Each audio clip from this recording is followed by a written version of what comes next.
Bismillahirrahmanirrahim.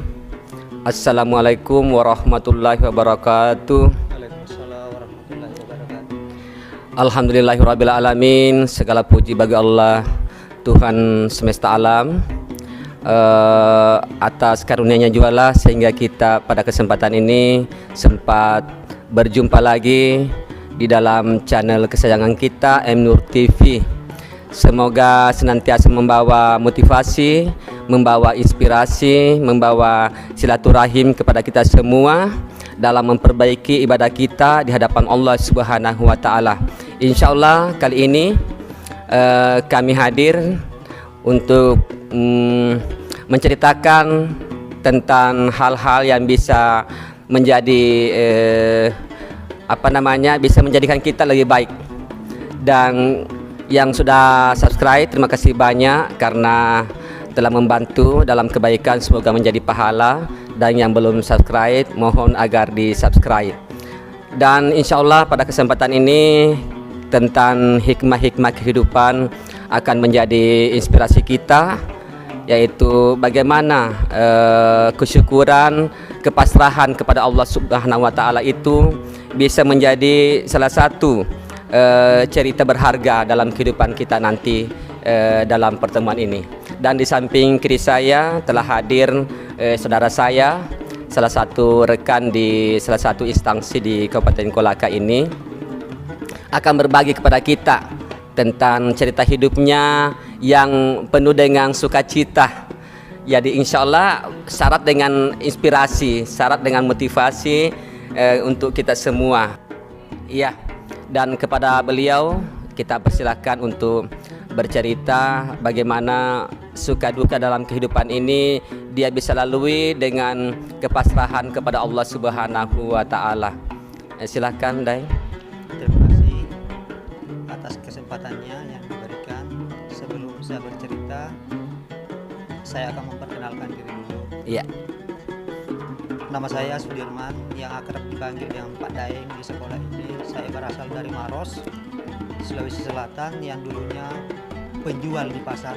Tapi alhamdulillah. Di pasar mana, Dai? Pasar Raya Kolaka. Kolaka. Kalau di Maros tepatnya di daerah mana, ke desa apa? Daerah Maros di Bontoa, Bontoa. Kelurahan Bontoa. Kelurahan Bontoa. Di Kelurahan Bontoa. Ya. Iya. Terima kasih karena saudara saya ini sudah berkali-kali meminta saya untuk berbagi cerita. Sebenarnya saya berat ini berbagi cerita, tapi ya mungkin siapa tahu ada pelajaran di balik ini. Insya Allah. Saya akan berbagi cerita dengan saudara saya ini, Pak. Iya, betul. Dia berat tapi saya raju terus. Akhirnya beliau ini mencoba. Saya bingung cerita dari awalnya dari mana, tapi biarlah yang saya ingat dan saya lalui akan saya ceritakan. Betul.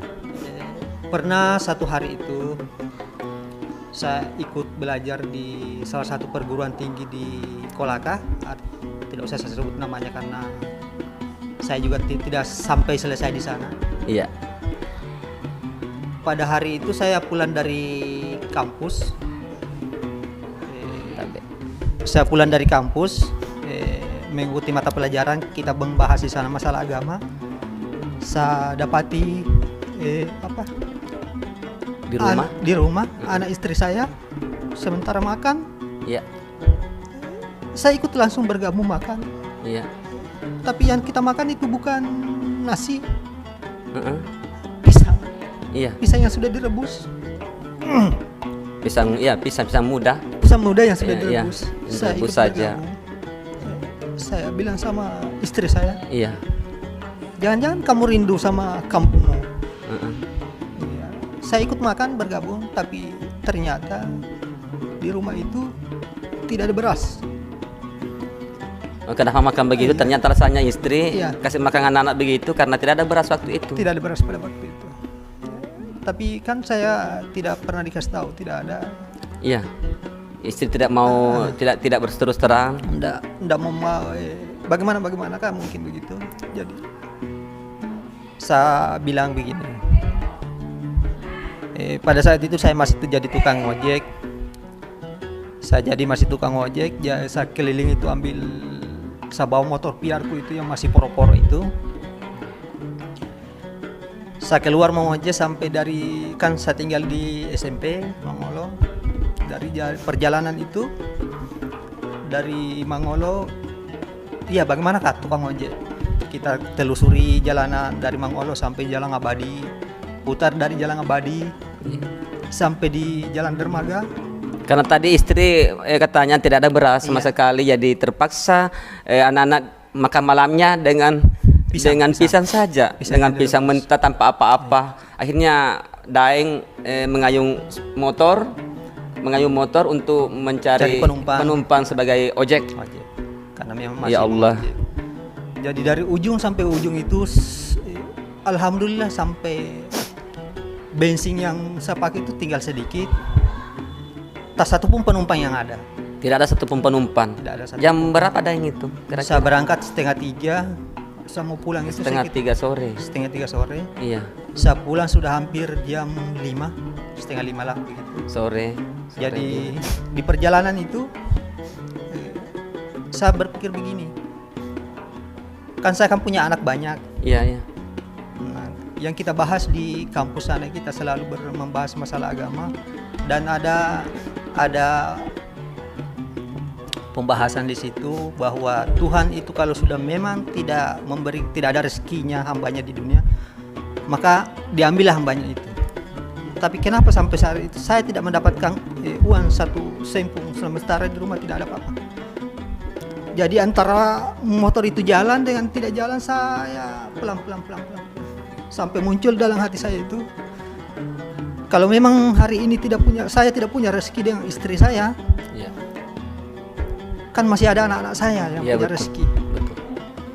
Sambil jalan sudah hampir menuju ke rumah, tidak ada sama sekali. Berjam-jam ini Saya pikiran begini dalam hati, mungkin berburuk sangka sama Tuhan. Kalau memang saya tidak punya rezeki hari ini, mungkin saya akan berganti keyakinan. Istrinya mungkin begitu. iya. Jadi pas di depan di depan masjid yang di Mangolo itu ada mobil situ, kemudian banyak itu hari kempes. Saya juga tidak pernah berpikir bahwa saya akan dikasih uang pada saat itu, karena kita selalu menolong orang, membantu orang mungkin dengan ikhlas lah, kebiasaan dari kecil. Saya singgah memperbaiki ban mobilnya, pasang dongkrak, setelah itu saya langsung pergi di motor tanpa pernah berharap itu akan dikasih uang sepeser pun. Turunlah bapak-bapak itu, mungkin kalangan dari pejabat atau apa, karena pakaiannya putih-putih semua dari utara. Dia bilang, Pak, jangan pergi dulu. Saya bilang, kenapa? Bilang, ini ada sedikit dan saya tanpa menolak pun itu hari itu langsung saya ambil, karena mungkin ini rezeki dari Tuhan. Dikasih pada saat itu Rp25.000, tapi pada saat 25.000 itu masih tinggi sekali nilainya. jumlahnya lumayan besar lah. Iya. Di situ saya terduduk sampai di rumah, karena saya berburuk sangka sama Tuhan. Iya, sama Allah. Sejak saat itu saya tidak pernah lagi berburuk sangka, karena saya yakin setiap kesulitan itu pasti ada kemudahan di belakangnya. Iya. Dan saya lah yang selalu bilang sama teman-teman itu, saya lah termasuk orang yang diterima doaku, walaupun ibadahku belum bagus, sembahyangku masih putus-putus, tapi alhamdulillah saya diberikan kesehatan. Anak-anak juga semuanya sehat. Iya, betul. Karena apalah gunanya banyak uang kalau kita selalu sakit. Tapi ya itulah hikmah hidup yang sampai sekarang ini yang saya tidak bisa lupa itu. Dan ada juga anak saya yang sekolah, selalu saya kasih motivasi sama anak-anak itu. Saya bilang begini sama anak-anak, tidak usah minder sama teman-temanmu di sekolah, karena yang kaya itu bukan dia, Betul. yang miskin itu bukan kamu, orang tuamu. Kamu posisinya sama-sama peminta, setiap hari minta uang. Dia juga begitu, yang kaya orang tuanya, yang miskin juga kamu, bukan yang miskin kamu, orang tuamu bukan kamu. Betul. Jadi alhamdulillah anak-anak saya tidak ada yang minder bergaul di sekolah. Betul, betul. Terbukti itu Aulia semua. Iya, Yang di Latambaga itu selalu jadi bintang di sana setiap ada kegiatan. betul. Iya, lumayan saya bangga karena dia berasal dari keluarga yang tidak mampu, tapi dia punya kelebihan dalam berpikir. Iya. Tidak pernah merendah diri dia. Tidak pernah. Selalu semangat. Itu pun dari wejangan bapaknya bahwa jangan pernah minder karena semua kamu itu berteman sama yang kaya orang tuanya, Iya. bukan anaknya yang kaya. Jadi kalau mau berbicara, pernah juga satu hari itu di rumah, sudah hampir 1 minggu lah, kita tidak makan ikan. Yang selalu kita makan itu cuma telur. Itu pun telurnya 1 biji kita bagi-bagi berapa orang situ. Bosan makan ikan masuknya dan di situ atau Bukan bosan makan ikan, memang tidak ada pembeli ikan. tidak pembeli ikan. Tapi kan orang di rumah juga tidak pernah mengeluh begini, menuntut kalau dia mengerti iya. keadaan. Karena dia tahu kondisi kita. Iya, iya. Kita petani, gajian juga 3 bulan. Ya alhamdulillah apa yang kita syukuri.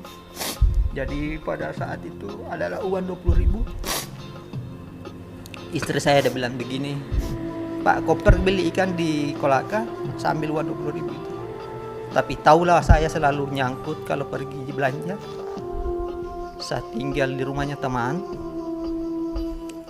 Kebetulan di rumah teman itu ada orang tua yang mau menyeberang di Peri. Udah datang minta pinjam uang di situ. Tapi alhamdulillah juga tidak dikasih karena memang tempatnya meminjam mungkin tidak ada. Iya.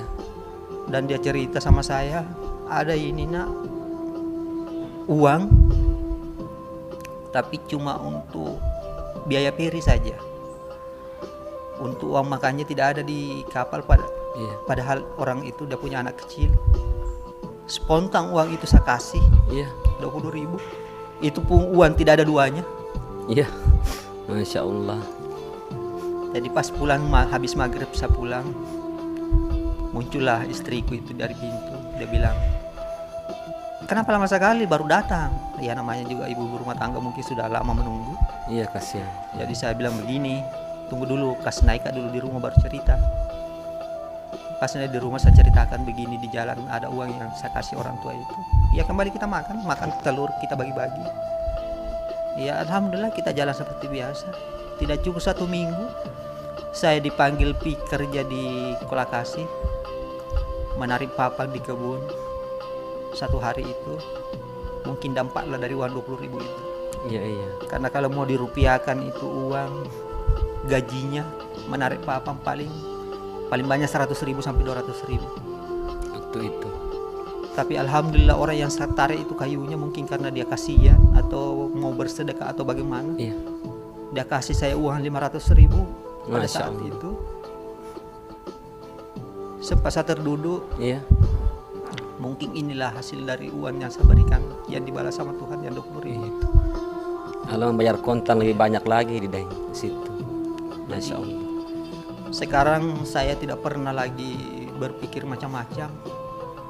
Yang selalu saya kasih tahu anak-anak di rumah, sekolah, belajar. Biar orang tuamu pengamal kambing, penjaga sekolah, mudah-mudahan kamu nanti berhasil. Bisa jadi motivasi buat orang lain. Dan jangan pernah minder bergaul dengan teman-teman. Karena yang kaya itu orang tuanya temanmu, dan yang miskin itu adalah orang tuamu. Kamu posisinya sama. Betul. Alhamdulillah sekarang saya punya anak lumayan banyak lah, 9, tapi tidak pernah lagi sesusah yang lalu. Dulu sempat kita mau makan tidak ada kita makan. Dan ada salah satu teman di sekolah ini yang saya tidak akan lupa sampai mungkin kapanpun. Artinya kita tidak usah sebutkan namanya. Iya, iya. Dikala saya tidak punya apa-apa, tidak punya uang, tidak punya apa, saya ke rumahnya. Saya bilang begini, Bu Guru. Bahasanya dia begini, kenapa lagi? Saya bilang, Bu Guru, tolong sambungkan dulu napasnya anak-anak. Dia mengerti itu bahwa di rumah tidak ada. Walaupun kita pinjam, tapi kan pada saat itu tidak ada orang yang mau kasih pinjam. Iya, betul. Dan saya selalu yakin bahwa Tuhan selalu memudahkan kita, cuma kadang kita tidak tahu. Iya, bersyukur. Tidak sempat bersyukur, tidak tahu apa itu namanya sabar. Betul. Tapi alhamdulillah saya sudah alami sekarang. Jadi dulu saya pergi memetik cengkeh, anak saya bawa pungut daun cengkeh. Alhamdulillah saya juga sekarang sudah punya. Alhamdulillah, betul. Artinya memang Tuhan itu dah bilang begini, mintalah sesuai apa yang kau butuhkan, jangan yang kau minta apa yang kau inginkan. Betul. Karena dulu saya butuh kebun cengkeh, alhamdulillah dikasih. Dulu saya punya anak-anak supaya sekolah, alhamdulillah sampai sekarang anak-anak sekolah semua walaupun masih terkendala dengan corona.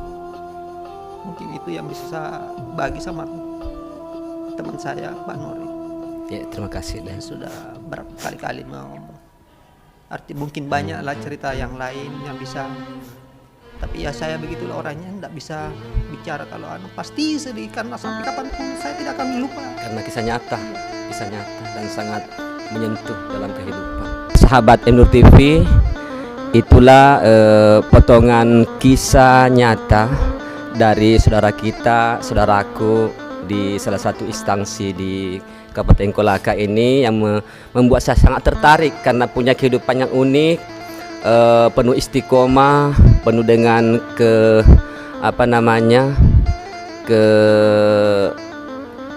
cerita-cerita yang menarik. Tak kala saya bertemu dan membuat itu saya tertarik untuk meliputnya di sini, berbagi kepada kita semua.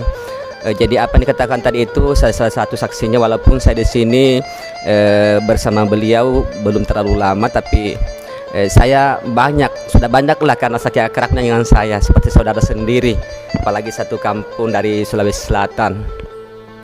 Anak beliau adalah salah satu murid saya juga di sini, namanya Aula Sukma. Itu adalah salah satu peserta berprestasi di sini. Saya pernah bimbing sampai di Olimpiade sampai tingkat Kabupaten Kolaka nomor 5 dia. Nomor 5. Saking berprestasinya itu anak, saking pedulinya terhadap harapan orang tuanya. Dan beliau juga ini pernah cerita sama saya, katanya mau pulang kampung saja kalau begini. Saya masih ingat. Saya bilang, dimanapun itu Udain, kita yang penting di bawah langit pasti ada suka dan dukanya. Kalau kita suruh memilih, masih pilih Kolaka ini sebagai tujuan untuk kehidupan kita.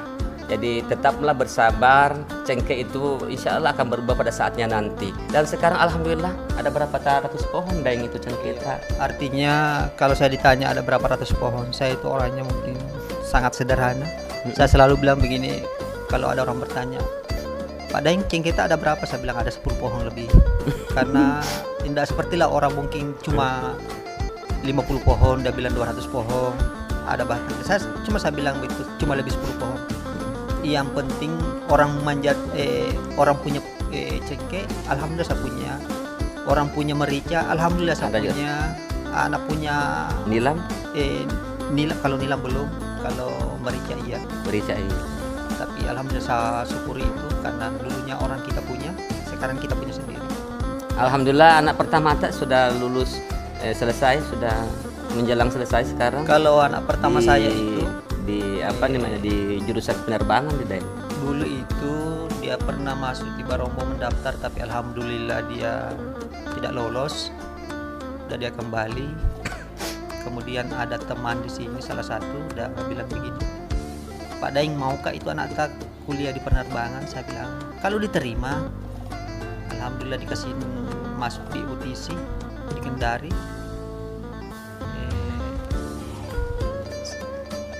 Di Kendari itu baru-baru selesai ini, alhamdulillah dia siswa terbaik di jurusannya. Waktu pelulusan sekarang alhamdulillah dia sudah bisa membantu saya selaku orang tuanya dan membiayai adik-adiknya karena dia sudah dikontrak di Ninja Express. Sambil kuliah waktu itu? Iya, dia kuliah sambil kerja dan sekarang setelah lulus di situ selesai di kontrak di Ninja Express dan sekarang sudah banyak membantu teman-temannya. Dia panggil masuk di situ di tempatnya kerja karena saya kasih tahu sama anak-anak jangan pernah sombong sama orang karena kita orang susah. Jadi harus kau lihat yang mana bisa dibantu, yang mana cuma iseng-iseng saja mau kerja. Dan saya pesan sama anak saya itu karena dia yang menaungi juga kantor di Kendari di Ninja Express. saya pesan sama dia bahwa jagalah kepercayaan itu, nak, walaupun sedikit, karena tanpa kepercayaan itu susah untuk kita berkembang. Dipercaya dan berkah. Itulah intinya kalau kita mau bagaimana kerja supaya bisa ini berkesinambungan dan continue dalam kejujuran. Sahabat M Nur TV, mungkin inilah yang sempat kami share kepada kita semua. Semoga bermanfaat sebagai motivasi, inspirasi, dan sebagai wahana silaturahim di antara kita. Jangan berhenti untuk selalu menjadi lebih baik dari kemarin dan hari ini, dan besok lebih baik daripada hari ini. Dan terima kasih atas segala perhatiannya, dan juga kepada Daeng yang sudah mau mau untuk berbagi bersama M Nur TV. Jadi terima kasih banyak sekali lagi. Semoga ini bisa menjadi sesuatu yang sangat berarti bagi umat manusia dimanapun sempat membaca, menonton channel ini. Jadi yang belum subscribe silahkan di subscribe. Yang sudah subscribe terima kasih banyak. Semoga menjadi ibadah karena telah membantu dalam kebaikan. Dan sekali lagi terima kasih atas perhatiannya, dan bila ada yang kurang berkenan di hati mohon maaf, dan kalau ada yang perlu untuk kami sebagai masukan silahkan dikomentari di kolom komentar. Dan akhir kata, wassalamualaikum warahmatullahi wabarakatuh. Waalaikumsalam warahmatullahi wabarakatuh.